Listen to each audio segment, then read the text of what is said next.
Marie-Hélène Walton est candidate libérale dans la circonscription de Rivière-du-Nord. Née à Laval, elle a vécu plus de 10 ans dans le nord du Québec et 7 ans à Saint-Jérôme. Elle possède plus de 10 ans d'expérience en leadership au sein d'organisations à but non lucratif telles que Humane World Canada et Médecins sans frontières. Bonjour, Mme Walton. Bonjour. Vous êtes candidate pour le Parti libéral dans la circonscription de Rivière-du-Nord. Alors, pour commencer rapidement et en ordre de priorité, quels sont les 3 dossiers majeurs dans votre circonscription?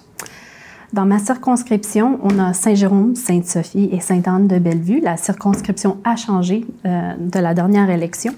Alors, les 3 affaires majeures pour moi, c'est vraiment l'économie, surtout que ça touche beaucoup à la ville de Saint-Jérôme, l'agroalimentation qui touche beaucoup à Sainte-Anne-des-Plaines et Sainte-Sophie, et l'environnement aussi. On a aussi d'autres dossiers qui sont très importants, qui touchent chaque démographie, mais ça, c'est les 3 prioritaires aussi. Saint-Jérôme, en tant que capitale régionale, fait face à des défis majeurs de transport collectif et de mobilité intermunicipale. Alors, comment votre formation politique entend-elle améliorer l'offre de transport collectif dans Rivière-du-Nord afin de répondre aux besoins d'une population en croissance et de réduire la dépendance à l'auto-solo? Oui, alors merci pour cette question. C'est une question quand même très importante dans notre circonscription et surtout à Saint-Jérôme.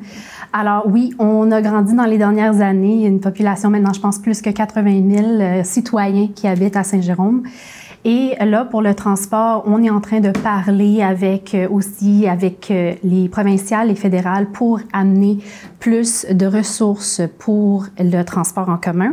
Ça, c'est quelque chose que moi, je veux aller travailler, avoir une chaise à la table, comme on dit, avec les ministres et le ministre du Transport pour aller chercher des fonds pour élargir et soutenir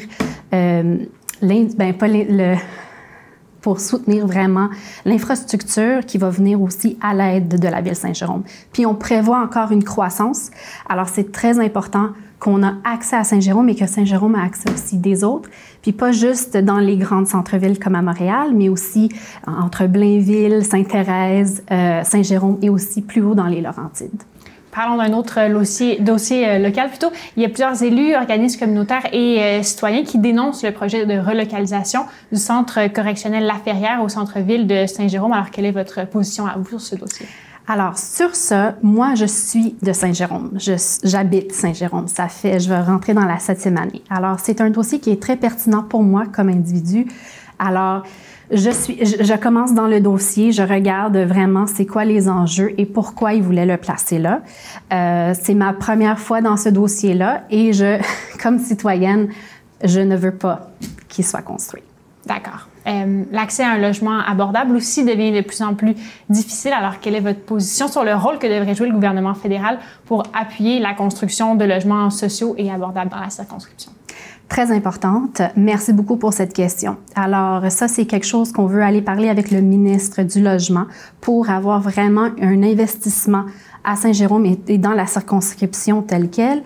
Parce que, comme on a entendu dans les nouvelles, ça fait pas longtemps, il y a beaucoup de problèmes aussi avec l'itinérance. Il y a beaucoup de jeunes qui ne trouvent pas de logement abordable et maintenant beaucoup de retraités aussi qui trouvent ça très, très serré. Et ça devient de plus en plus serré. Le logement n'est peut-être pas plus abordable non plus.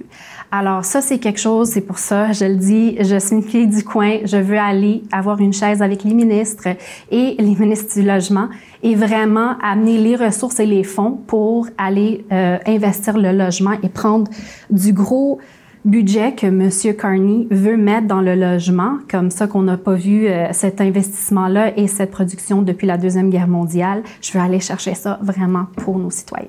Très bien. L'accès à des services de qualité, tant en santé que dans d'autres domaines essentiels, est un enjeu majeur dans la circonscription de Rivière-du-Nord. Alors, que comptez-vous faire pour améliorer l'accessibilité et la qualité des services publics dans votre circonscription, en particulier pour les populations les plus vulnérables?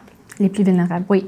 Alors, surtout comme on a dit un petit peu plus tôt, il y a une population qui est très en jeu dans notre circonscription, surtout les jeunes, l'itinérance et aussi les retraités. C'est important de travailler avec chaque niveau de gouvernement, alors provincial, municipal, pour aller chercher tout ce qu'on a besoin, mais surtout provincial dans la santé et aller enjouer des fonds. Surtout qu'on est une population qui a grandi. Les Laurentides, on voit de plus en plus de gens qui rentrent. Alors ça, c'est vraiment d'ajouter des fonds et de donner. La santé aussi, c'est un enjeu très provincial. Alors on veut aller encourager et travailler ensemble sur des solutions spécifiques dans notre région. Merci, Mme Walton. Merci à vous.